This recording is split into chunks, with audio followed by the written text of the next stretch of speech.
And now I'm actually recording. Let's try that again.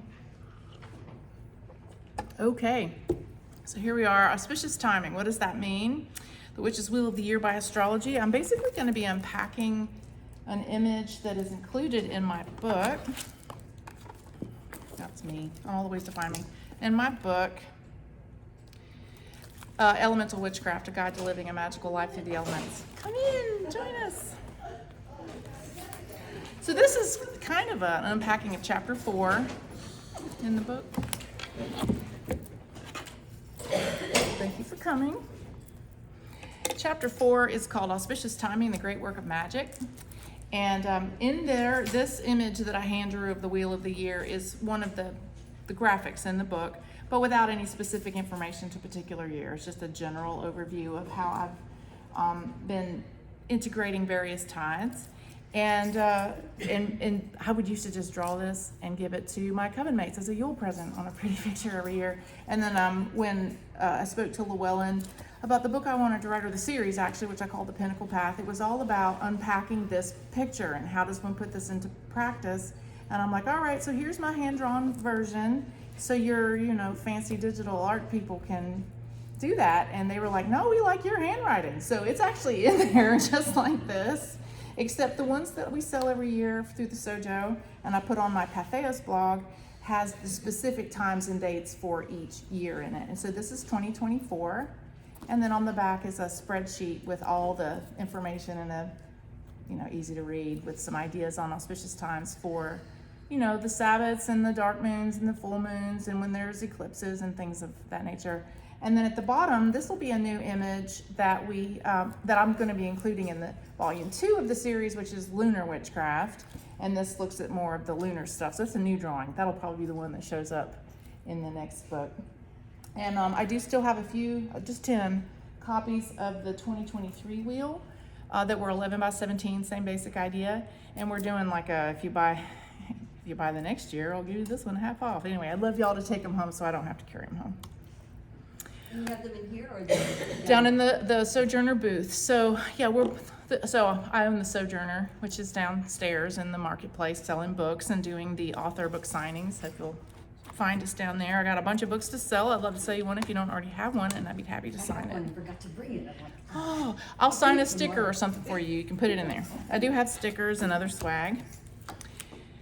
Okay, so what am I going to talk about today? Well, what I'm doing here is an approach to auspicious timing, or sacred timing, magical timing, important times where the energies are flowing through the cosmos in a way that would be favorable for blank. And knowing what that is, I consider that auspicious and how we use it. But also it's part of what Hermetic philosophers or alchemists might have called the great work of magic. It's looking at our magic as a much longer, broader, bigger, multi-step process that repeats every year. And the great work is, I want to be a better person. I want to get closer to enlightenment. I'd like to get closer to a higher, more rarefied and more aware state of existence. So eventually someday I can transcend human incarnation and go bliss out with the gods beyond the outer stars. That's a Hermetic alchemy point of view. Witchcraft is really more focused on the middle world here and where we are in our current lives. I'm not much interested in what happens at the end of all of my incarnations. But I do want to live a happy life most effectively right now and be the best me, live my best life, whatever. So the great work that I do there, every year is basically my personal evolution. And these tides help. So we're going to look at how we integrate from the outside of the wheel in the stars, the zodiac signs, their elements, their modalities, their pairings, how that energy affects us here. Then the sun is another wheel. We would call that the solar tides. We celebrate those as Sabbats. Then there's the moon, the lunar tides. That's celebrated as Esbats. The moon is the most important player to witchcraft and any magic on earth. So we'll look carefully at full moons. Maybe some ideas about naming conventions will pop up. Also, what makes a blue moon if we're doing this by astrology? What makes a blue moon? What's the deal with solar eclipses and why? Then there's dark moons. What makes What makes it a dark moon? What do I mean by dark moon versus new moon? That'll be a clarification. What makes a black moon by astrology? And then lunar eclipses happen at those times. Okay, so then that difference between the dark moon and the new moon, which I mentioned, how these rare moons, the blue and the black, affect lunar leadership within the zodiac pairings. And that does shift how the emotional subconscious tides are flowing in a way that I had never been particularly aware of until I started doing the research for the Lunar Witchcraft book. And honestly, it was this whole writing process for Lunar Witchcraft has been a lesson in humility. Because when they said, "Hey, will you write a book on the moon for us?" and I was like, "Sure, why not?" I know all about Lunar Witchcraft. And then you get in and start reading, and you realize how much you didn't know already. So some new ideas there that I've been working on. I'd love some feedback on the lunar leadership. And then we're going to talk about how the elements, or the 8 elemental mysteries, overlay the Wheel of the Year. And of course, this is Elemental Witchcraft Volume 1, so the focus of this one was the elemental part. And Lunar Witchcraft will focus on the moon ring, and Solar Witchcraft will focus on the Sabbath ring, and then we'll just keep on going out from there on my series. And then I'd like to do a little story time, kind of an example of how the great work of magic might play out through a witch's wheel of the year, just kind of go through each of the steps and talk about that. So, the great work of magic. In Hermetic Witchcraft, which is what I teach and practice, this would be considered our magical work of personal attainment. But because it's witchcraft and not just philosophy or alchemy, it's what do we do? What's our practice? The praxis of the thing. How do I apply this to my life, these philosophies? So that's part of that year-long cycle we call the Wheel of the Year. So this great work of magic uses meditation and devotional work, rituals, and magical techniques. It's an alchemical process, though, of refinement and attainment, and it takes place simultaneously on the inner and outer planes of existence. So the whole thing is about this whole microcosm to macrocosm to microcosm thing. We've all heard the as above, so below, as within, so without, as the cosmos, so it is to the world. That is a Hermetic axiom, and so that's played out through all of this. We will model our inner work on these natural tides, right? So the as above is like you observe nature. How does nature work? How does it flow? How do the energies interact? What's happening there? You observe that. That's a way of indicating how spirit's flowing, how energy's flowing, magic is flowing. So we look to that to say, how can I mirror that in my inner work so that I can live a happy, effective life here on earth? That's in the microcosm, right? And then because we're doing that microcosmic work, and it mirrors as above, so below, we will, through improving ourselves and being happy, healthy, effective people, well-balanced people. Can't you imagine? Everybody stop for a moment and imagine a world with a well-balanced, healthy, happy, effective witchcraft community. Everybody living the best life. Wouldn't that be beautiful? That'd be so beautiful. Anyway, that's the great work I'm going for. How do I mess with all that? I take care of myself, right? And then that will mirror outward and affect the macrocosm naturally. So auspicious timing through astrology. So this astrological timing, I like it, I prefer it. It's precise to the movements of the cosmos, and that transcends any religion. It's also sort of based, why would this be important? Well, there's a whole thing called archaeoastronomy, and that's where they study, like, what did the ancient peoples, how did they think about all this? How did they base their practices on this stuff? And we love to think about Stonehenge and, all of the major sites, ancient megalith builder sites, and why they were located where they were, and how they so precisely in their moment could pinpoint the solstices and the equinoxes. Why would that be important? Why go to all that effort? Well, I think it's just in our bones. We're still sort of remembering that, which is why it's so appealing still if you of a pagan ilk. But yeah, that's what they were doing. They were like, when can I precisely know when is the auspicious time? When is the solstice? When is it the equinox? It is so precise to, it's a part of our years according to our relative position among the stars, which of course is changing because the cosmos is expanding and shifting and all of these things. But this way of doing things predates recorded history. Certainly there's something important there. So I don't know, I've been trying to pay attention. The contrast between the astrological timing and some of the early ways that witchcraft was taught as being, when do you do these things? It might have been more pinned to the Gregorian calendar, the calendar that the bank gives you when you open an account, or, when your taxes due, and, that kind of thing. But that calendar was installed in 1582 by Pope Gregory the 13th, and his whole purpose was, so he could plan Catholic holidays more easily. And what does that have to do with natural philosophy? What does that have to do with witchcraft? I don't give a damn when the Pope says I should do something. So, anywho, I just don't think that has anything to do with the cosmic tides of nature. And, I don't care when anybody celebrates anybody. Do you. You do when it makes you happy, when the coven can get together, when the family's available. I don't care. But when does the tide, when does it peak, when do you feel it? So, people will start talking about, for example, Beltane is May 1st. And I'm like, great, the parties start. That's wonderful. I'm still feeling the juice. It's flowing. But astrologically, Beltane would be when the sun reaches 15 degrees of Taurus. And that's usually 6th, 7th, 8th, 9th, maybe even of May. And so, so if I've got friends like, oh, we had a great Beltane, now I'm done. And they took the wreath off the door and they packed it back in the attic. And now they're thinking about the next thing. And I'm like, but we're still doing it. And I can still feel it. But then when the peak goes past after the astrological, I'm like, now we're done. now we can all look ahead. And that's just how I feel it in my bones.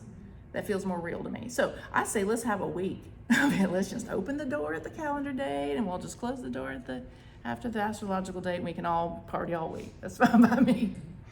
But that's me.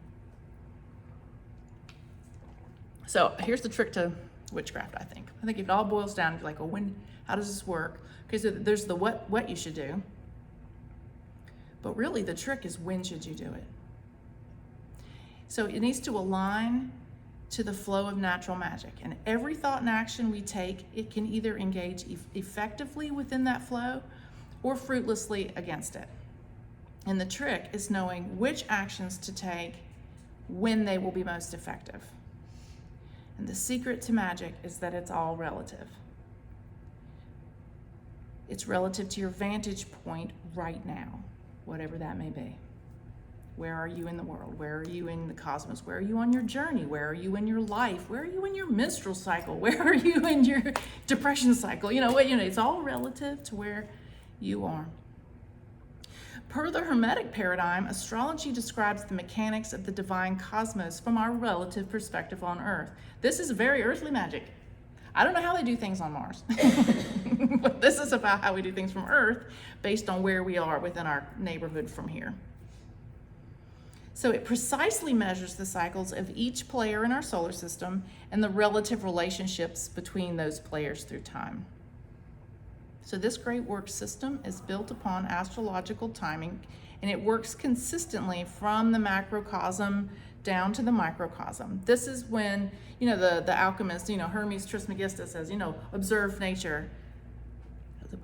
And then so below, and that's how sympathetic magic works. So we can work things down here in the below, and that will then mirror in the above. But you got to start in the above. What's going on up there?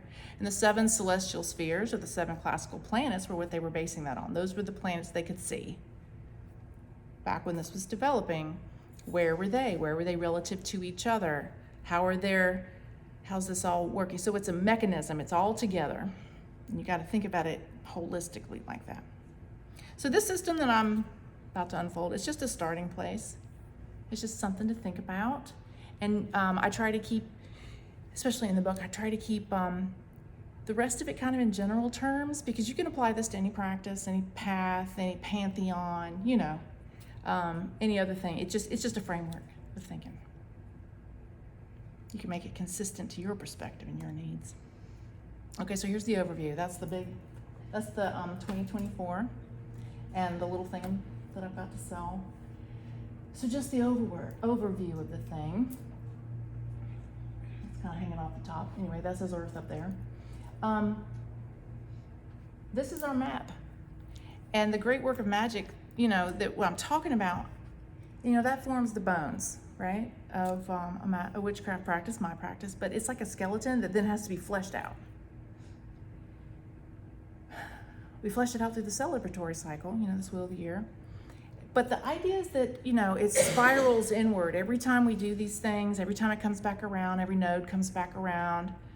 It's not like we're just grinding the grist, the same old shit every year, do the thing. It's supposed to be that every time we come back around, we're a little deeper. We're spiraling into ourselves, hopefully, and that spiral is moving us forward in time into a more refined, more rarefied understanding of how these things work. And they're going to mean different things to us at different times of our life.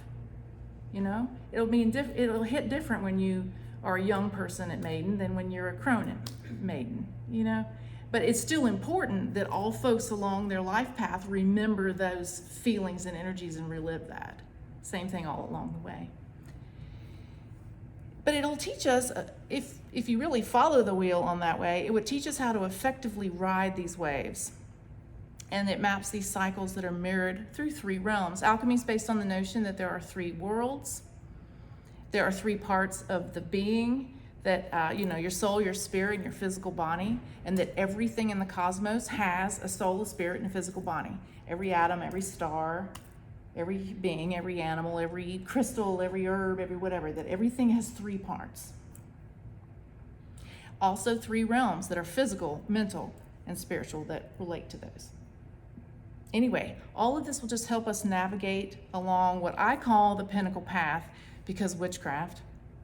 And I see us as being 5-fold beings, if you look at it through that lens, which kind of parses out those 3 worlds a little bit more specifically. And while I'm not talking about the pinnacle path today, the reason why I named the system pinnacle path is because it's constantly trying to balance within ourselves and our world our mental selves, our airy selves, our emotional selves, our watery selves, the bodies of our will, which would be your fire and your actions and your get up and go and do things, your sacred mission. It would include your physical body and your spiritual body, that part of you that transcends all of this, life after life after life. So I'm just trying to keep things balanced. So all of this is kind of the back and forth, receptive, projective tides that ebb and they flow between all of these things. And it's like a weaving in and out, right? We're always the pinnacle, interwoven with spirit, as is the whole cosmos, as above, so below. This will help us navigate a path between who we are now and who we choose to become in sovereignty. Okay, quick overview of the layers, and then we're going to break them down to each one. Ooh, I'm dry. Do you want me to go get you another cup? I'm good for now, but thank you, Horn. I'll let you know when I do need some. Okay. Appreciate it. Okay, quick review of the thing. So I consider this the Zodiac Ring. Consider that our outer stars. That's this part right here. The outer stars, our neighborhood, what we see beyond Earth when we look out into space and our relative position within it. And I typically start my wheel of the year. When does any wheel beginning? Is there a beginning? Is there an end? There, not really. But if I wanted to say, okay, my great work begins again now, I start at Yule when we enter Capricorn. So that's what I've got it at the top. And to me, this relates to North and the element of Earth in the system. And so Capricorn, Aquarius, Pisces, Aries, etc. goes clockwise. Now, if you're an astrologer and you're used to looking at natal charts, it might mess you up for a minute. I'm not going counterclockwise and I'm not starting at this line. Okay, so whole different thing. Just, that's different. So Capricorn, going clockwise around, so it kind of matches a clock face. Note that there's cardinal, fixed, and mutable signs, so we're going to get into that a little bit. There's 3 modalities to a cycle: that which begins, that which sustains and builds to a peak, that which descends and then transmutes into the next cycle and then goes again. So that is known in astrology as the modalities of cardinal, fixed, and mutable. And you'll notice as we go around, we'll get into this more, there are 12 signs. Each season, this is the seasonal ring, has 3 signs. It always starts with a cardinal, it is peaked by a fixed, and it is transmuted into the next part by a mutable sign. And then they cycle also through 4 elements, which are color-coded: green for earth, the sort of yellowy orange for air, blue for water, and the sort of pinky red for fire. So that's the zodiac wheel, that's the stars. And then there's the 8 Sabbats. So if you consider that the sun is at the center of this map, these are where the Earth is. Because, well, we talk about how the sun entered whatever, and back in the day they thought the Earth was the center, right? And the sun was moving because that's what it looks like on Earth, but we know better now, right? We're modern people. The sun's at the middle and the Earth is going around. So this is the Earth. These are the seasons going around the sun. We have the equinox line. We have the solstice line here. And you'll note that the petals are like the seasons. The season of winter begins scientifically at winter solstice. And season of winter ends at spring equinox. Spring begins at spring equinox, ends at summer solstice, etc. You see how that's going around. So when the Earth is at each of these spots, that's when we celebrate a Sabbath. So we've divided a 12 zodiac sign year into 8 chunks. And those are the solar tides. And then this is the lunar ring. In the middle, that's what changes every year. And I do these by hand every year. This is my handwriting. I hope it is legible. I try. And what I really like to do with these is put them on like a grommet where I can just twist the wheel around in a circle. I have one at home that I rigged up that I can just turn it. So I'm always looking at it upright, but otherwise I gotta turn this thing around. So anyway, in every zodiac sign, there will be a full moon, at least one. There will be what I call a dark moon. Astrologers would call, astronomers would call that a new moon. If you get the Witch's Date book, they're listed as a new moon. There's a difference between the two magically in this system, I'll explain. But anyway, you get at least 12 full and at least 12 dark or new. But there may be a spare. There's a spare something in there. And those are very auspicious years when you get an extra moon. We'll get into that. And then note that there are 6 zodiac and elemental pairings. So if you just look across, and these moons are exactly where they'll land within the wheel next year. This is 24 that I've got up here as the example. So you'll see when we would say, oh, the sun is in Capricorn. What we mean is we're on Earth, we're looking past the sun, what's past the sun's case. So this doesn't reflect in reality, it's just how we talk about it. It's more like when the sun is in Capricorn, because we can see it, it would actually be over there. Never mind the reality of the thing. When we're in Capricorn, there will be one full moon. And I typically just go with whatever the Witch's Date book called it. There's so many naming conventions, you can name it whatever you want. There's a lot that came from the farmers' almanacs that were derived from native tribes way back when the colonists were here planting farms. Some might call that an inappropriate use of native terminology that means nothing to you where you live. I tend to not use those. But you know, every time a full moon's coming along, the internet will name it 12 different things. Oh, the beaver moon's coming, the buck moon's coming, the strawberry, the pink, the whatever. And I'm like, Anyway, I just use what's in here to make it consistent. And then I don't even agree with the Llewellyn book a lot of the time. But I put cold moon because that's what I tend to call it, because that's what I got out of here. So the first moon the full moon that happens in the thing, that's what I name it. So cold, quickening, storm, wind, flower, etc. going around. Doesn't matter what you call it. You call it whatever you want, but there'll be a full moon in that sign. Note there's also going to be a dark moon. But when the sun is in Capricorn, note that the sign on the moon is Cancer. Because the reason why it's dark, the reason why the moon is full is because it's the opposite side of the earth from the sun. And we can look the other way and see all that sunlight reflected off the moon. So if we're looking this way and we see the full moon rising, it's because the sun's that way on the opposite side of the wheel. And they are always paired, because full moons happen when they are opposite each other. Dark moons happen when they're conjunct, they're in the same sign. So then you'll see the new moon, the dark moon, that has the Capricorn symbol in it because they're lined up. Does that all make sense?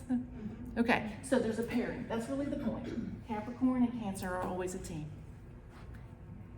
Gemini and Sagittarius are always a team, etc. Taurus and Scorpio are always a team. right? We'll get into that more in a minute.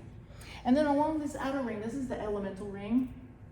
What I did is I was working with the elemental mysteries. There's the Pyramid of Power. Have you ever heard of the Pyramid of Power? Which is pyramid. Eliphas Levi called it the Sphinx of Power back in his stuff in the late 1800s. Basically, the notion is that each of the elements has a main lesson to teach, and that if you work through each of those lessons in order, magic can happen, right? And they are to know, to will, to dare, to keep silent. Everybody's heard that, right? This isn't new to anybody, I hope. Okay. Those are the outer, obvious, projective mysteries. Eliphas Levi was a male dude in the 18th century soaking up the patriarchy. And those are very masculine things, right? They're the obvious things. They're very blah, like, here's my obvious lesson. But what we know about all things magical, and alchemy would, always agrees that there's a hidden mystery, right? That's the occult mystery. If there's an obvious outer thing, there must be a less obvious inner receptive mystery. This outer business we consider very godlike, very masculine, very projective in the old gender ways of thinking about things. But then there has to be the inner mystery. The moon waxes, blah. It also wanes. So the goddess in the feminine mysteries also has the outward extroverted mysteries, and it has the inward mysteries that we do on the receding side. Same with the sun. There's the growing light half of the year, blah. And then there's the I'm receding.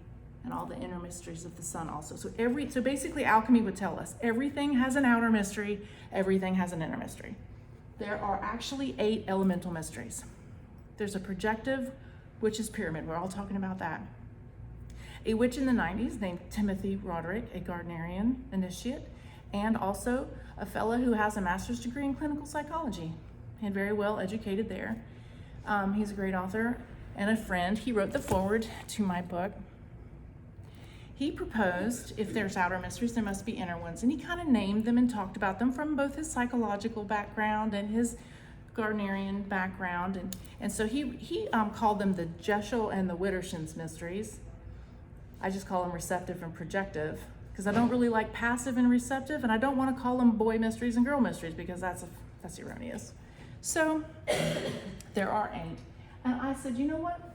They start the cycle. If we start at Yule, we would need to begin with the inner mystery first. The outer mystery of Earth, which is, the inner mystery of Earth is to resonate, pardon me. And Earth mysteries are split in 2. You begin the cycle with the receptive. All of our mythology would say all begins with the goddess, all ends with the goddess. So we begin with the receptive, and then cycles through to know. To wonder is the opposite of knowing. To will, what's the opposite of will? To surrender. You gotta be what's burning on the fire sometimes. To dare is the outer mystery of water. Dare to overcome, dare to break the boundary, dare to overflow, dare to get out there and do it. Accept is, no, I'm gonna sit quietly in my cup. That's the opposite. To accept. And then to be silent or to hold the space is another way I like to put that, because it's not really about the silence so much as it is stop yapping, stop doing, stop going, stop asking, take a minute, listen, hold the space, because your magic is going to manifest to you. So in this case, Earth is like bookends. We'll talk about that more. Anyway, those are the outer ones, and I map them between the elemental mysteries of Earth go between the Grand Sabbath of Samhain and the Grand Sabbath of Emot. And to know the air ones, they go between the Grand Sabbath. So they're following through the X, right? You see how they're tied there? But they switch over at the lesser Sabbath. You switch, and so you're always flowing elemental tides out and in. Okay, that's the outer ring. Now let's get into the details. So that Zodiac ring. That's what I was trying to explain earlier. The sun's at the middle. So here we are, summer solstice. Summer solstice doesn't happen when Earth is in Capricorn. There's the Earth and the moon going around the sun. We look past the sun, the summer solstice happens and we look past the sun and we see how it's in Cancer. That's just the relative thing. It's hard to think about it unless you see a picture. I'm very visual. All right, so the Zodiac Ring is just talking about our stellar neighborhood. What's happening in space, outer space around us. We divide that up. So it's a backdrop of fixed stars. That's what the alchemists would call them, the fixed stars. They were fixed stars. They were wandering stars. Those were actually planets, we know. They also consider the sun and the moon as luminaries. They would call them planets, even though they're not planets, but they were wandering. And they thought those were the gods, flying around, keeping track of everybody, which is why they're named after the gods and attributed mysteries to the gods' mysteries. The mythos develops up around how that's Venus who rises, you know? That's actually Mars, keeping tabs on things out there. Here's the sun, Big Papa's coming along to make sure we're all okay, you know? Moon's coming around at night, tuck us in at night, you know, that kind of thing. But we just divide this backdrop into those 12 sections. Each section has 30 degrees each, as if it's a perfect 360-degree circle, which we know that orbits are not. Those are all ellipses. But we're just dividing what we can see around us as if it was a perfect circle of 30 degrees each. And each sign expresses the qualities of a classical element and a phase of the cycle known as the modality. So let's talk about the modalities. I really actually could use that water now, if you don't mind. Thank you so much. I'm sorry, I must be nervous, like I'm dry. Sorry. So there are 4 sets. Do you want ice? No, just out of the cooler's fine, thank you. There are 4 sets of 3 zodiac signs. They flow in their own cycle of birth, growth, and death corresponding to our seasons, like I said. So the cardinal energies initiate a cycle. That pendulum that's always ebbing and flowing, the pendulum swings out and boldly starts something new, cardinal. Then there's fixed energies, those maintain a cycle.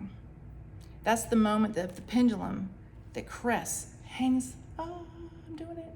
Okay, and then it swings back. But that crest at the peak and it hangs before turning, that's fixed energies. Mutable energies then swing back and conclude the cycle, hang on the other end, transmute into the next thing. Okay? This is how they correspond. So there will be, of the earth signs, 1 of each, cardinal, fixed, and immutable. Thank you so much. Fires, cardinal is Aries, it's fixed as Leo, Sagittarius is mutable, etc. Waters, Cancer, Scorpio, and Pisces, Aries, Libra, Aquarius, and Gemini. Thank you. These are important considerations. So let's get back to the details of the Sabbath. The lesser Sabbaths are celebrated because we're entering a cardinal sign. Yule enters Capricorn. Astara enters Aries. Cardinal.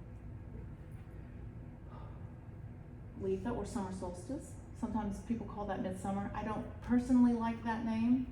I know it's culturally, it has its meanings. I don't argue with the ancients who called that midsummer. If they thought Beltane was the beginning and Samhain was the end, it's the middle. Okay. But if we're going astrologically, it would actually be the front door of summer. So I might call it summer's gate as opposed to midsummer or something like that. Okay. Letha, if you don't like that term, don't use it. It's not an ancient term. But anyway, we celebrate summer solstice here because we're entering Cancer. We celebrate the autumnal equinox. Some people call it Mabon. Some people hate that word. You call it whatever you want. But we celebrate because we're entering Libra, and that's cardinal. That's the important part. Now, why do I make a point about all that? Well, when can we celebrate? These things don't always happen on a Saturday. When would be most auspicious? Well, if I can only celebrate on Saturday, because that's when the coven can get together where we're holding our event. If I'm planning a lesser Sabbath, the equinoxes or solstices, I choose the Saturday after its specific astrological day. Even if it's like a Tuesday, I would rather celebrate the following Saturday because we are in the cardinal sign. We need that energy of the sun in the cardinal sign. If I do it the Saturday before, we're not in the sign yet. The vibe hasn't shifted yet. right? That makes sense to me. Okay. I mean, I dream of a world where, summer solstice lands on a Tuesday and we get a national holiday. We all stay home and we all do it on Tuesday. But no, that's not happening yet anyway. Anyhow, but the grand Sabbaths, and why are they grand? They are the peak of the season. So see how this is an energy wave? It's the full moons. That's the full moons. It's like the full moon, the sun is at the peak of its season. It's fixed, it's all its powers. Yes! If I'm surfing and I want to catch the wave, lunar, I would do it as I'm approaching full moon, right? If I want to catch the solar wave, I want to approach the grand Sabbath. So if I have to choose a Saturday, let's say the Sabbath again falls on Wednesday, I could go to either Saturday. I would rather go to the one before because we're still riding the wave up to the peak. We haven't crested yet. When we crest the peak, it will, just like how, full moon, you've been crazy for days, you can't sleep, everything's going haywire. 2 a.m, it suddenly crosses into waning again, and that's when you fall asleep, and that's when you feel like, oh. So that same thing with solar stuff. There's this juice, everyone's keyed up, get to Sabbath, do the things, jump the brooms, and and then it'll peak at 15 degrees of the middle of the sign. So every 6.5 weeks, you're going to have a Sabbath. The grand Sabbaths are at the midpoint of the fixed sign. And that 15 degrees usually lands the first week of the sign. So the Gregorian calendar way, the old witchcraft books, like we use Beltane. We picked on Beltane before. Let's pick on Samhain this time. So, All Souls Day, All Saints Day, whatever you want to call it, from Catholic holidays, they often would be celebrated on November 1st, which means All Hallows Eve would be October 31st, right? Love all that. But that was fixed. It was a Gregorian calendar fixed thing. It's close. All the themes are the same. But 15 degrees of Scorpio is usually around more like November 7th, 6th, 8th, something like that. It depends. So, like I said, let's just kick it off with Halloween and keep on partying all week. But after you get to 15 degrees Scorpio, after that, you'll be like, oh, now I'm ready for my long winter's nap. Everybody just tends to chill out after that. So I try not to hold my Sabbath after the peak, because I've already missed it. I missed the wave. I do that the weekend before. So when we have these things, not only do I say exactly when things happen astrologically, I'm like, well, if you're trying to get the family together, here's the weekend I'd actually do it. It's up to you. Let's all just take a national holiday on when it actually happens. That's always good. So anyway, so that's the Sabbath wheel. But you see how, just to make sure I hit everything on my slide, let's see. The solar stuff, we're definitely celebrating the mythos of the masculine divinity and the relationship between that masculine divinity and the feminine, obviously. They're always there. It's in everything. But we're really, I think of the Sabbaths as the outer community days. I'm getting out there. The Papa Bear, I'm the leader, I'm the tribal leader. I'm going to gather them all together, and I'm going to make sure there's a feast, and we're going to do the party, and we're going to dance and sing and be loud and boisterous and whatever. That's a Sabbath to me. It's very masculine, projective. And we all need to spark that in ourselves regularly, every 6.5 weeks. Have a party. You see how it's, we've got these 3 modes on our path. So every season, 3 signs. We always get the beginning, the peak, and the end. So you can celebrate a season too. Every season has at least 3 moons. Once we get to the lunar wheel, you can do lunar workings that are 3 moons long. Oh, I'm going to begin my working at the cardinal moon. I'm going to really give it the juice on the fixed moon. I'm going to allow all that I've been manifesting to integrate into my life and allow me to transmute into the next thing during the mutable moon. You can do 3 moon cycles. You can do 12 moon cycles, right? Takes it up a notch from just thinking about full moons by themselves. So just think of each season as a pendulum swing. And then you start again. So yeah, central petals are a waveform. And each point with the point of each season's petal at the crest of the time. I already went through all that without having the slide up. Cardinal signs begin, we did all that. Okay. And the fixed signs are the grand Sabbats. They have many names. Oh, I also, just on the naming conventions of the Sabbats, if you don't like the more culturally specific ones, maybe that doesn't appeal to your tradition or whatever, alternates, high summer, instead of instead of Lammas, high summer. High spring instead of Beltane, you could do that. High autumn, that's a thing. Or autumn's gate, that's an alternative. It's funny, I was just trying to find a way that didn't piss off one segment or the other of the community in the book, and I just wanted a generic term because I really do want you to apply what names mean something to you. I don't care what you call it. And I just I just started calling it that, and I've been reached out to witches who were like, I've been calling it that too for years. I was the only one. And I'm like, well, cool. Brilliant people think alike. Put up chump, sorry. Anyway. All right. Okay. All right, now let's just look how these things go together. So the 12 zodiac signs that reflect the 12 unique combinations of element and modality, 3 times 4 equals 12. Note that the fire and air signs, which are considered to be extroverted, projective signs, the old alchemists would have said male, but they were living back in the, man's world. Of course, they saw projective things and said, oh, boys. Hermetic alchemy also says over and over that all gender is in all things. So regardless of what your physical sex is, all gender is in everything. They say that on this end and they go, oh, boys and girls. So whatever. We're just evolving the language on ideas that still have validity. All right, so they're projective signs. They have a yang or a positive, if we're talking about electrical charges, a positive polarity.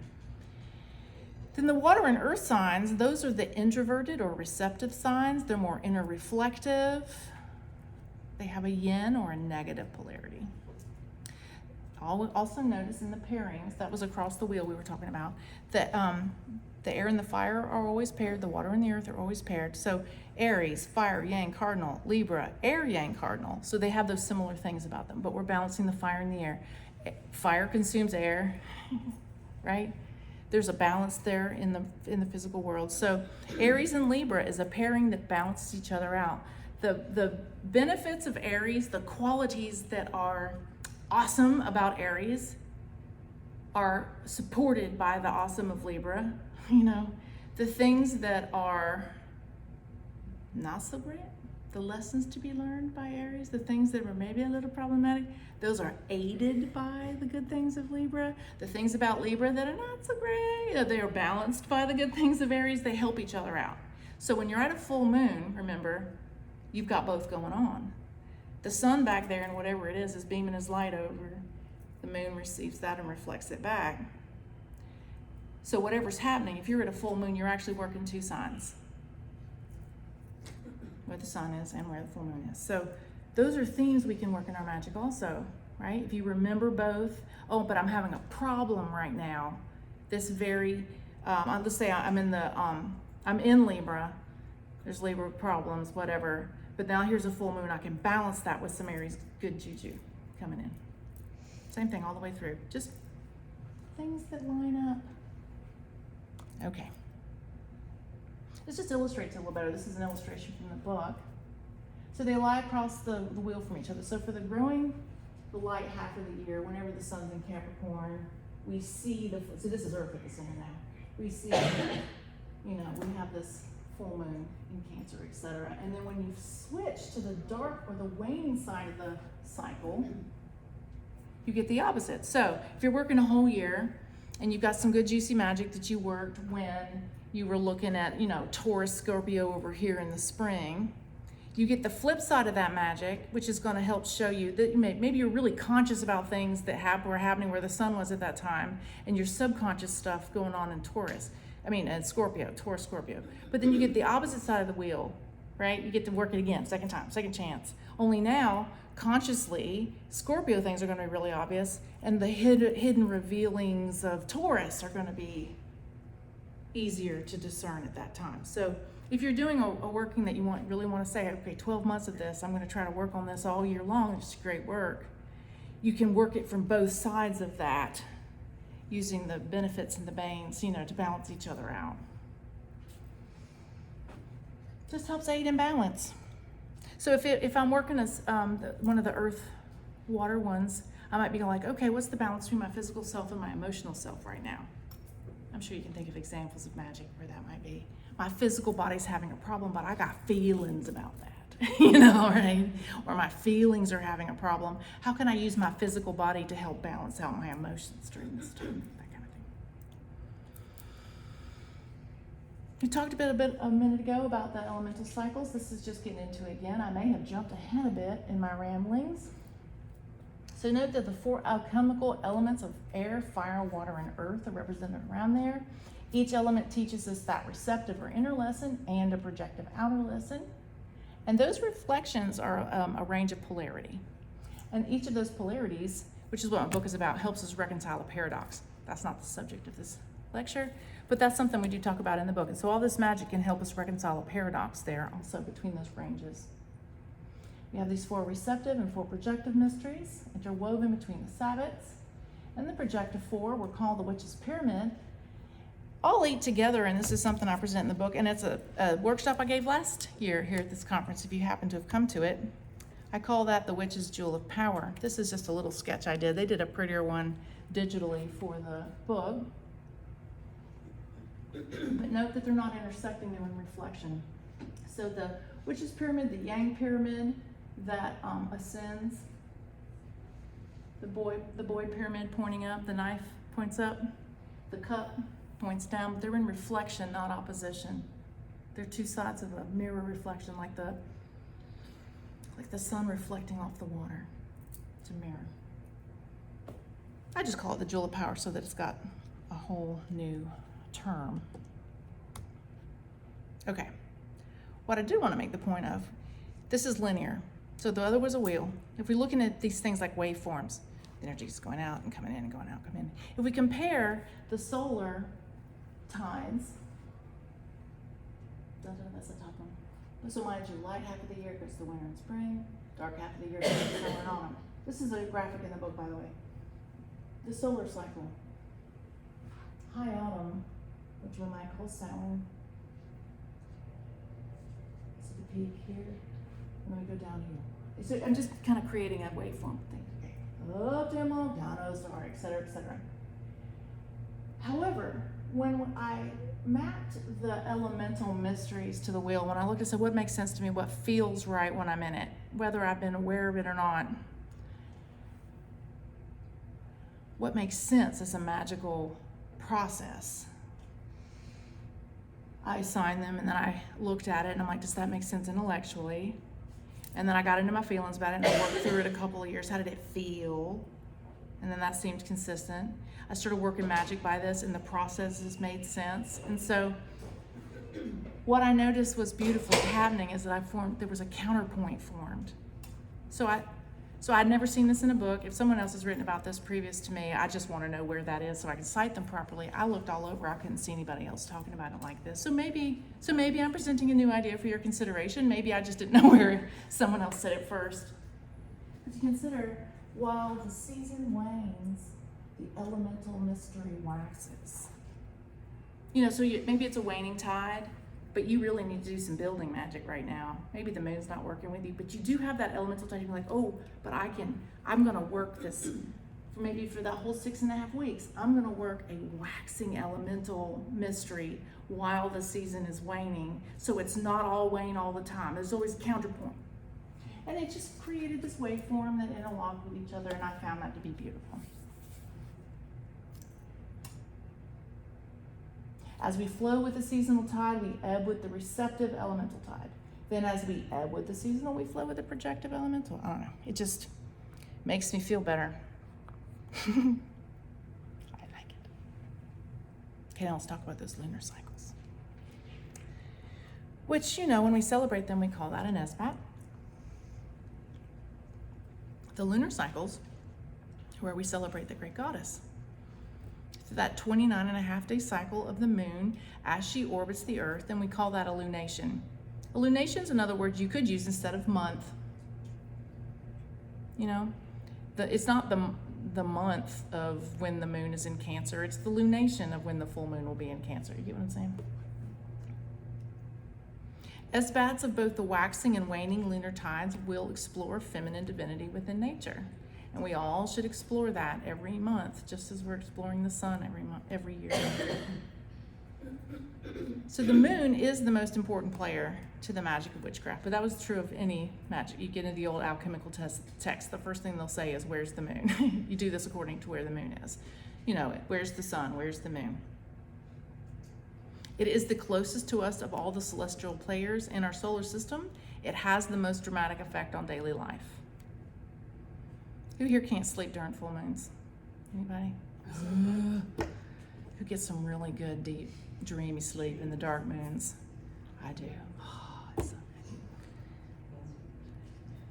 good. Whose menstrual cycle is absolutely synced to the full moon, to the way the moons go? Mine is. It's just, it affects everything. It affects animals, it affects everything on Earth, the way the waters are flowing. Okay, so there will be 12 to 13 lunations during the wheel of the year. And during each of those 12 zodiac signs, there's at least one full moon to celebrate. But the maybe even two is kind of fun. So we'll talk about that a bit. I pulled up some details and I kind of rotated them so they could be seen from 24. We do have, I noted on the map when there is a lunar eclipse. Lunar eclipses happen always at a full moon. Solar eclipses always happen at the dark moon because they're conjunct and the moon's going to block the sun for you. That's always a thing. So, so a solar eclipse is a lunar event. And a lunar eclipse is, you know, they're both solar and lunar eclipse, both of them, regardless of what you mean. Okay. And they form little gates. There's two sets in every year. So they call those little gates. So things begin in another cycle, larger cycle. And then they, you know, oh, that we conclude, and now we begin another gate to around to the next year. People talk about those. Also, you'll note in 24 we're going to have a blue moon. So this is my pointiest opinion in all of witchcraft. I cannot stand it when people say it's a blue moon because it's the second moon in a month, a calendar month. I'm like, who cares about a calendar month? That means nothing to me. And as much as I love Llewellyn, you know, I do write for Llewellyn, not casting aspersions, but their Llewellyn date book uses the calendar method for naming the moons. So whenever there's a blue moon, the names of the moons will be all wrong for me, and I just go in and scratch them out and I put them in what I want to call them. But they'll be like, oh, there's a blue moon this year. And I'm like, no, there isn't. But then the year when they don't mark one at all, yes, there is. And I never agree with the internet when they start going on and on, oh, this is the most auspicious blue moon of the year, blah, blah, blah, blah, because June has 2 moons in it. I'm like, yeah, whatever. But anyway, here I'm going to tell you why I think it's important. It's important to me that this is blue because it's the second full moon in this sign. I have got 2 moons where I can celebrate a lunar Capricorn in a solar Cancer. I get a second shot at the same juicy combo of elemental energies, of zodiacal energies. I get a spare moon. And because it's extra and special, and it's only it's between every 2 to 3 years. I read a lot of books where they say, oh, it's every 2.5 years. Well, that varies greatly. It could be 2 years and 3 months, it could be 2 years and 10 months, but you know, between 2 and 3. It's important to me that it's in the sign because I'm working the signs. But also, we're going to talk about how it changes lunar leadership. This creates a little triad here. These 3 work together, right? Because I've got this full moon in Capricorn, and then I get to celebrate the dark moon in Cancer, and then I've got another chance. It becomes like a little triangle. It's a 3 moon cycle that I work together.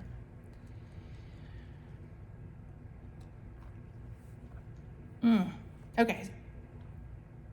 Yes, at least 1 full moon, maybe 2. That's basically all I wanted to show on this slide. Okay. Now, this is getting a little bit into the content that I'm going to put in Lunar Witchcraft. I consider and work with the moon itself, in 9 phases. There are 3 cardinal phases of the moon. New. This celebrates the dark from the new. So the new moon is considered, and this is in Hindu astrology, especially they have special names for everything. It's called a Shiva moon sometimes, but it's when the moon has progressed 12 degrees. You're in the next sign. So we were like, okay, it was a dark moon when it was conjunct. It was 360 degrees, I don't know what I'm saying this. The 4th quarter is dark, but it's 12 degrees in when we consider it new.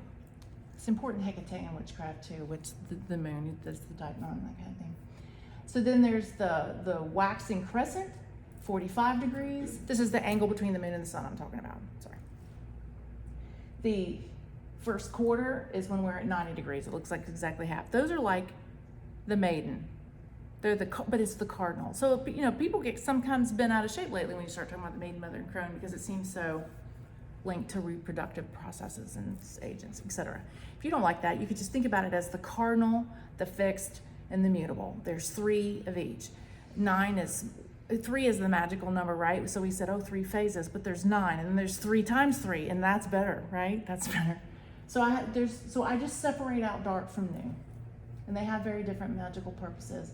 Then there'd be 3 fixed lunar signs, which I would relate to the mother or the goddess at her peak. 135 degrees would be the gibbous moon.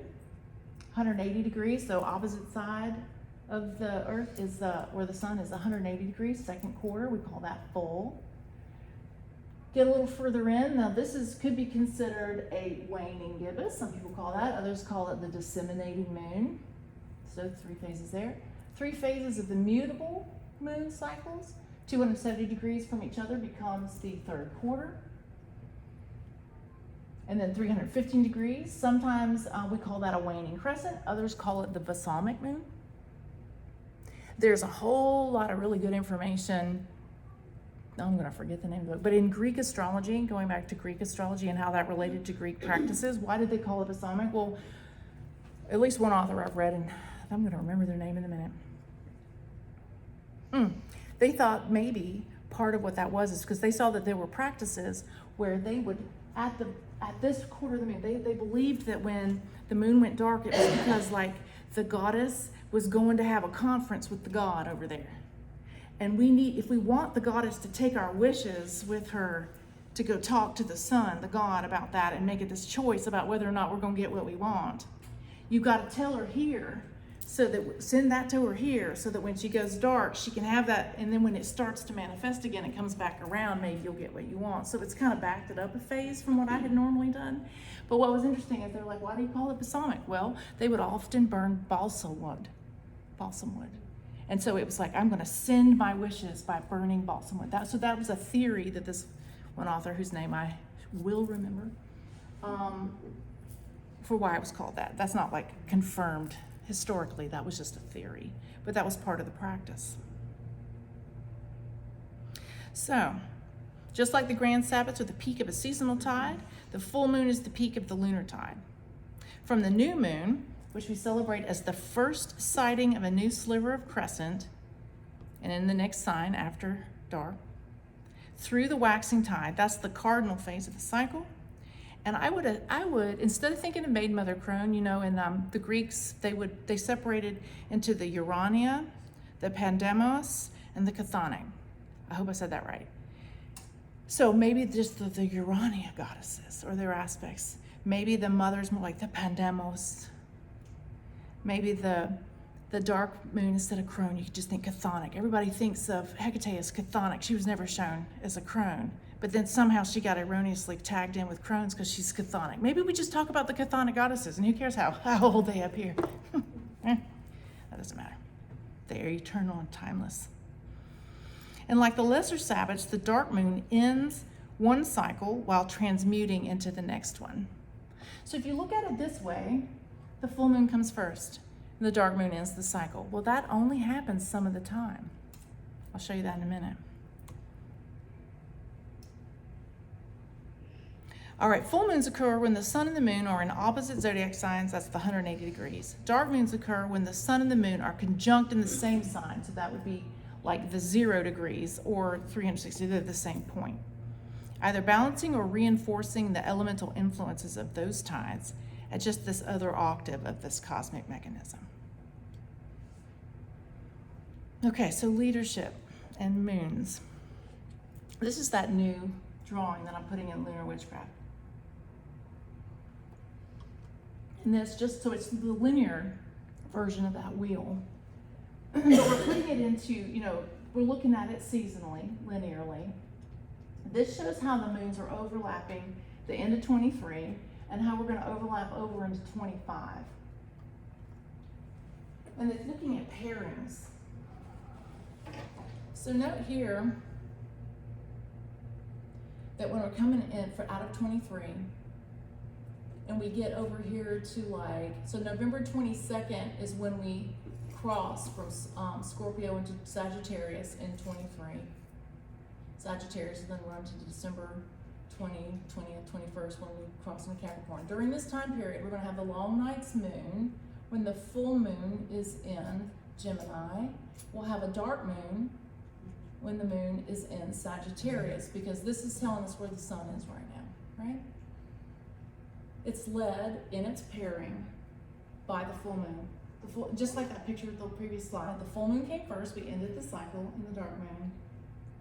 Now, before I really started looking at this, and this is going to show my ignorance or whatever, in my head, the lunar cycle always ends in the dark moon, is peaked in the middle by the full moon, and the pairing always just worked nicely like that. I mean, it would always, you could do both things, and it was always consistent, and it never changed. Is there anything in this cosmos that is that doesn't have like a wrench in the monkey works, the monkey wrench in the works at some point? Anyway, sometimes it is true. It is true in 23. I call this full moon led. It's another thing I call Evo Dominguez Jr. on the phone. And I'm like, what do you call it? What do you call it when you're talking about which one of the pairing comes first, the full or the dark moon? There's got to be an astrological or an occult or a magical word. What do you call that so that I will name it appropriately in my book? And he goes, I don't know. I've never heard anybody talk about that before. And I'm like, well, and I explain the whole thing. And he's like, I guess you get to name it. And I'm like, all right, well, I'm going to talk about that as full moon led. And until I find out there's a better word. But if I want to work the pairing, if I want to work the elemental mysteries with the moon and the pairing, if that's what I'm focusing on, you don't have to focus on that, but if that's what I'm focusing on, it works just fine. Boop, da boop, da boop. And this is just showing how, it's sort of orange, it's going this way, trucking along. We get this blessing moon, or the full moon, that happens when the sun is in Cancer. We then celebrate the dark moon in Cancer. We celebrate the Capricorn moon while we're sun's in Cancer, etc. We get another one, we get a spare, it makes a little heart, isn't it pretty? And then the leadership changes. So now in our pairing, the dark moon leads. Now what I've been finding as I've been experimenting with this since about 18 when I finally figured out this is the thing. And I've been practicing witchcraft for a good 25 years at that point, so my God. Anyway, how did I never notice that before? Anyway, the pairing shifts. Now, during that time period, what I feel like, with the dark of the moon, we talk about how, we're releasing all the old, we're making space for the new, etc., right? We would talk about that, like at the dark moon, I'm going to burn away all this bullshit that I don't need anymore, and I'm going to call in the new thing that I need to take its place, for example. That might be some work we do at the dark moon. You know how sometimes, and we think about that at the end, maybe if the full moon is leading, we're like, I'm calling all this new into my life, and now I'm going to make this space. When it actually shows up, there's a spot for it. We do the full moon work first, and then we clear the space. And then there are whole cycles where if we don't clear the space first, we'll never get the other thing, right? So I just feel like the cycle, it has a different tone to it. It's a different order of things during that time. And the leadership can last in the way it is between 12, 19 months, 21 months, it depends. So that also kind of creates a framework. Someone give me a time check? Thank you. Okay. So We're going to 12:30 today, by the way. All right, so anyway, leadership shifts. And so when I'm writing Lunar Witchcraft, I'm going to incorporate those things as a new way of looking at it. Now, this is the blue moon. In this year, that's going to happen on July 21st, 2024. So start planning now. Get everybody together. The big work needs to happen that day. You can make it whatever you want. But also, what kind of work do we want to do on this blue moon? Well, what are the themes of Capricorn and Cancer for you? Something between physical and emotional. You can design it that way. I want to do something very Capricornian that day, very Saturnian that day. Do whatever you want that day, really. But that's the juice that's going to flow that day. So we get one coming up, July 21st. But this year we had a black moon, and that was on the April 20th. A black moon is when there's two dark moons in the same cycle. There's also a thing called Black Moon Lilith. That's a whole different concept. That's different. So I'm talking about just the second dark moon in a sign, black moon. And they switch the order of leadership. Right on time, story time. Okay, so now that we've talked about all those various things we can integrate, how might we use this to discuss a Wheel of the Year? Great work. I'm sorry, I need to. No problem, you guys do what you need to do. Okay, turning the Wheel of the Year. So y'all can keep it on the graphic. The graphic itself is going to change as I tell the story, so what I'm talking about is up at the top. You'll see it's highlighted. We're going to flow through an example of an elemental witchcraft working as they are marked by the seasons and Sabbaths. So this is basically a chunk. I'm basically about to read you out of chapter 4 of this thing. Okay. Samhain to Yule. New cycles always begin in the darkness, in the period of rest and transmutation preceding the emergence into being. So it is with the Wheel of the Year in the still darkness of descent following Samhain, when the sun reaches 15 degrees Scorpio in the midpoint of autumn. After Samhain, which is the end of last year's cycle, is when we rest, cease striving, and hold the space. Here we learn from the projective powers of elemental earth to be silent in reflection over the previous year's work. Then from Yule to Imbolc. At winter solstice, the transmutation side of the mutable season of winter begins. Our Yule Sabbath rites kick off the new great work cycle, while we shift down into the receptive powers of earth to resonate. Here we use various means of meditation and divination to open our perception to divine inspiration and hear what our next great work intention should be. Like striking the cosmic gong to set the tone and vibration of our next area of becoming. We turn our inner eye toward the future to begin a new vision. The most important aspect of the winter season is this time of darkness needed to refocus. Just as when one sits in the dark backyard, when there is no moon nor glare of artificial light, and your eyes can relax into the low light. Perception expands and deepens, and points of starlight previously imperceptible now come into our view. The patterns of the stars take on a new clarity and meaning.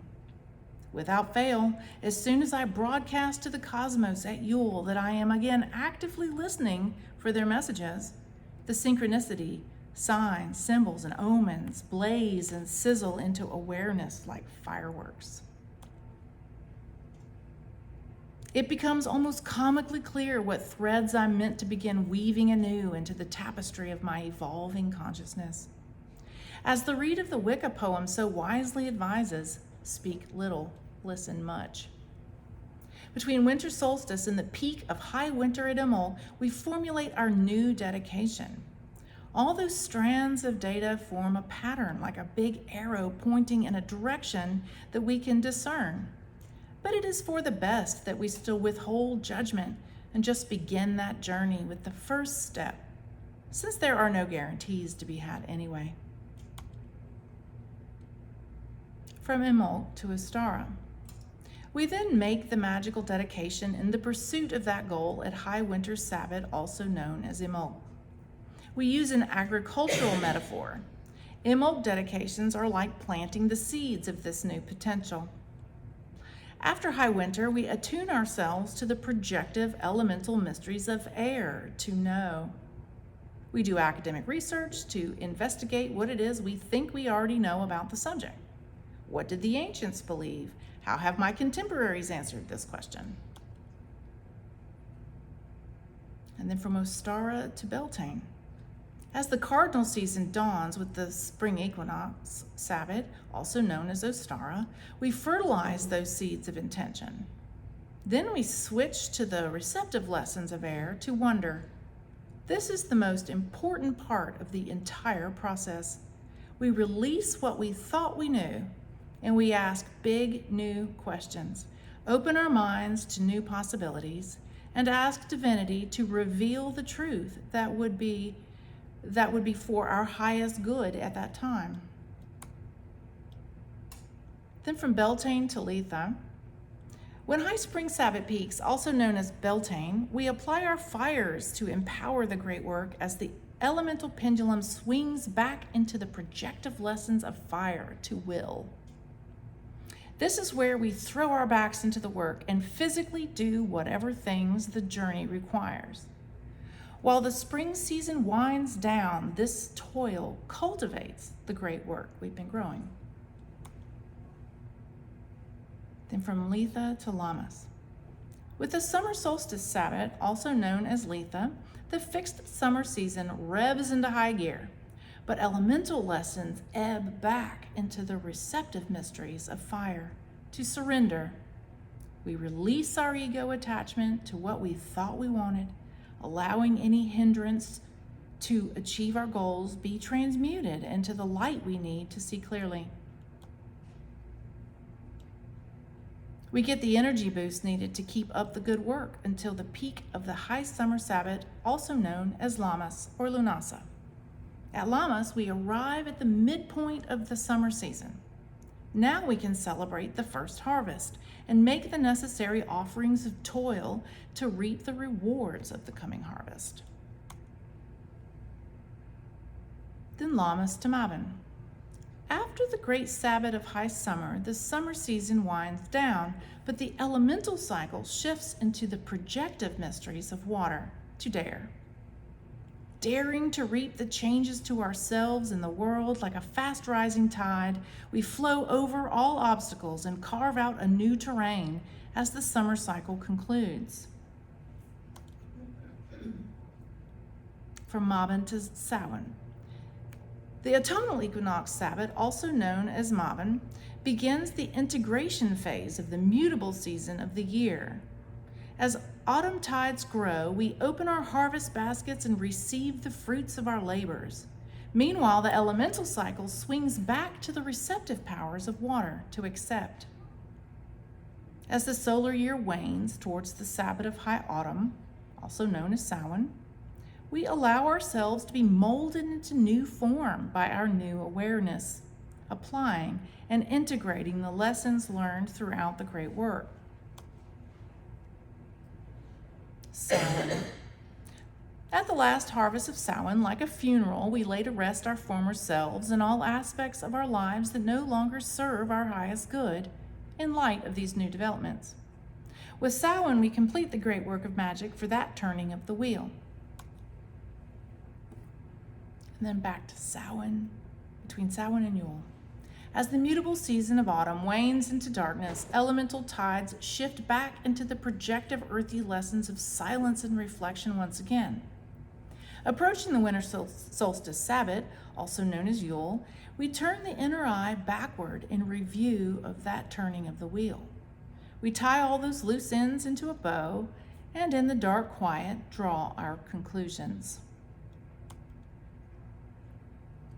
Yuletide.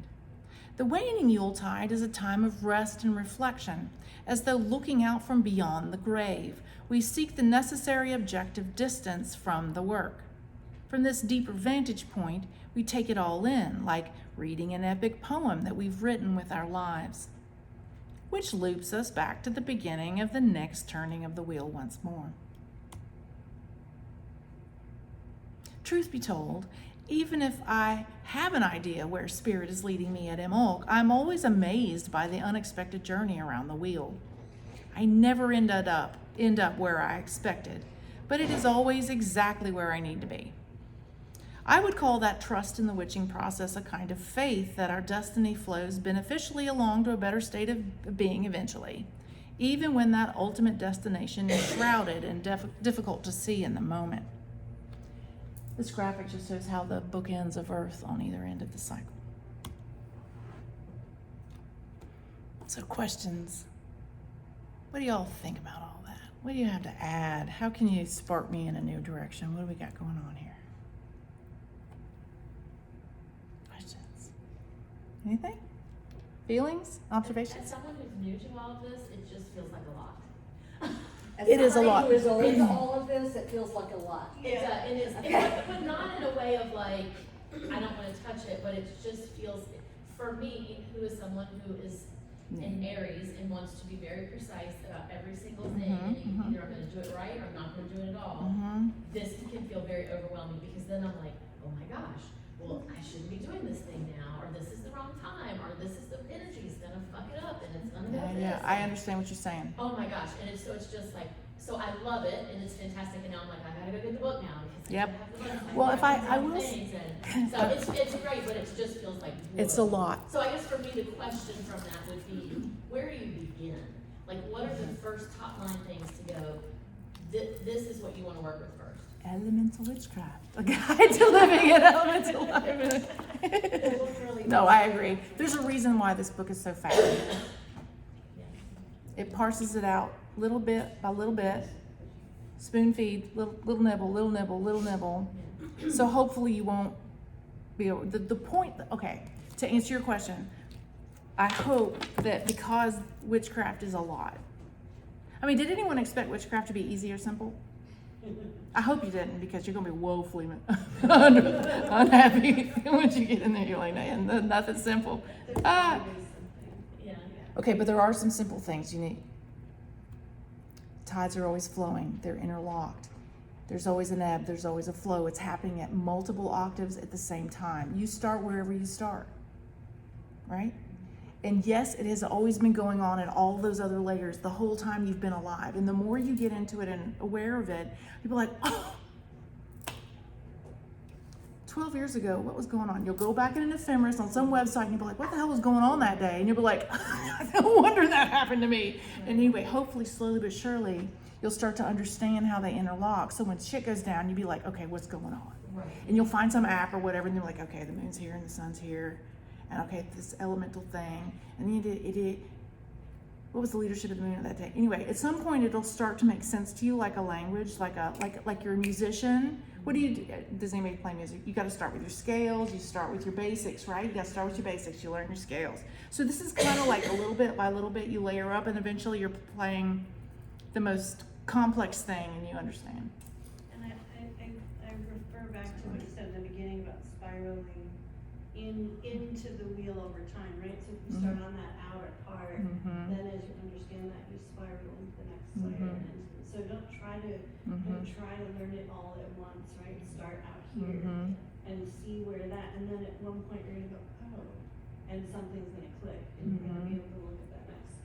So this is the third or fourth time now that I've had this specific thing, because she does a thing online, some classes, and I've reviewed it, and every time I do it, I pick up something else that dovetails in with what I already do.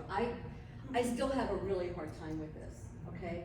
And, but every time I go over it, something else adds to it, and so I'm getting a more complete picture. So don't be, somebody once said you can't swallow the whole apple at once, you have to take one bite at a time.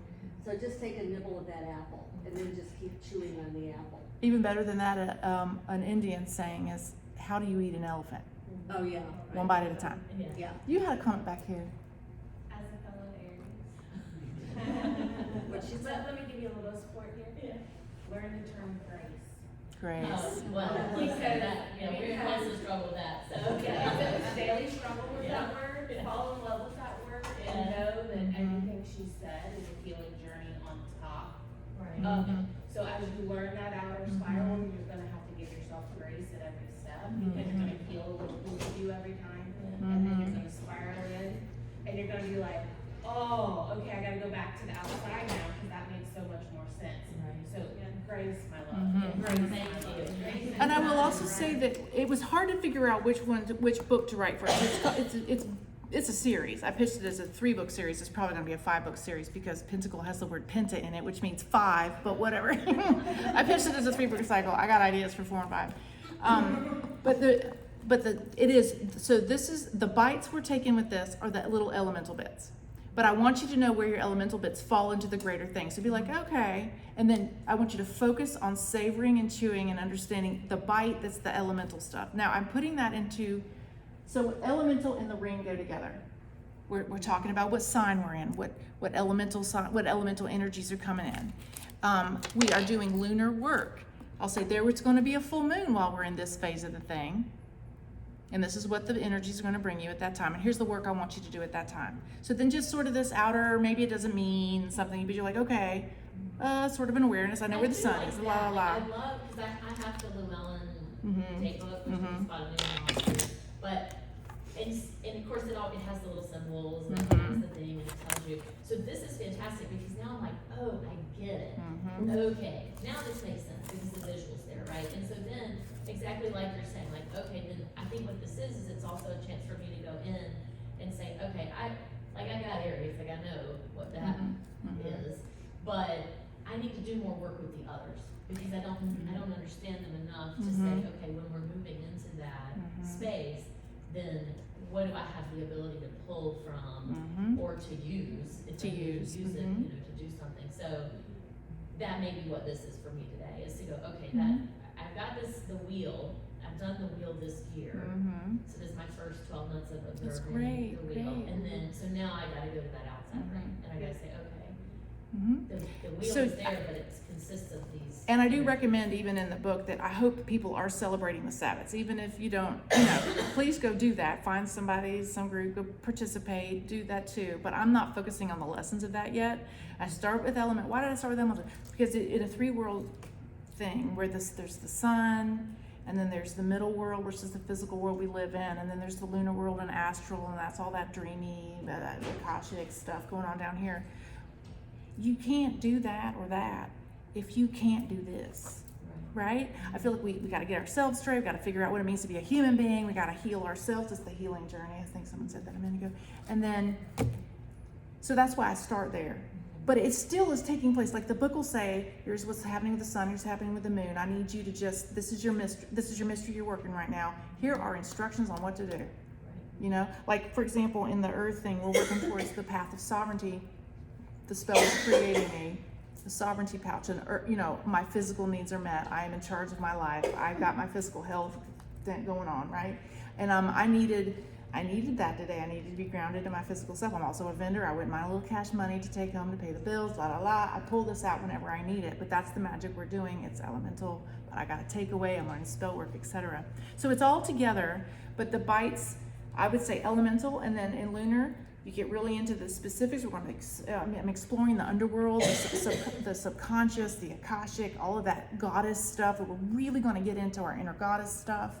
And then solar will be last. Now, usually you start with the Sabbats. And I actually know there's some great books on the Sabbats. I would recommend for your first turning that you get something really good that focuses on that. And I love Jason Mankey's book, The Witch's Wheel of the Year.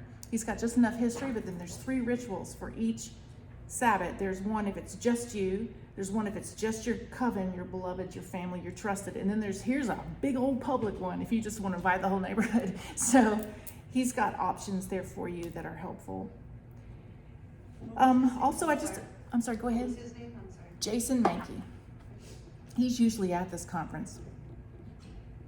He's currently at Starwood right now doing other things, but he's usually here. He's been a headliner here before. I love all of his books. He's got a great straightforward writing style. He's a Gardnerian witch, but also he's a great historian. He'll cut the wheat from the chaff for you. He'll tell you what the chaff is. and then he'll say, that was not historically accurate, and here's what you can do. I did want to just point out that, we're downstairs. I got all of this for sale. This is a $10, thing. I get my information from here. So you do use that? I do use this. Okay. Some of this I have to go find other places, and my naming conventions may be slightly different. But I do one of these every year. I did one last year. We printed it 11 by 17. It has all the same kind of stuff. It was $15. We've got about 10 copies left, but if you'd like one for this last half of the year, we're selling them buy this, get with that one half off. There's 10 left down there. Otherwise, if you ever want to come back to this is my blog, I think, which is that URL. Anyway, and then this is the Society 6 is a shop that puts people's art on stuff. I made some really cool journals that make great spell planning journals that have this image on the front cover, and they sell them in little packs of like 3 composition notebooks. They're pretty cool. Anyway, that's a URL to that. If you go to our Society 6 shop, you'll find a bunch of cool stuff that goes with it. There it is. People like to frame them and put them on the wall so you can just look at it, but then you can't get to that information. So anyway, there's other things on there. Oh, that's it. That's the show, y'all. Any other thing you want to talk about? I don't know what time it is actually here. 12:25.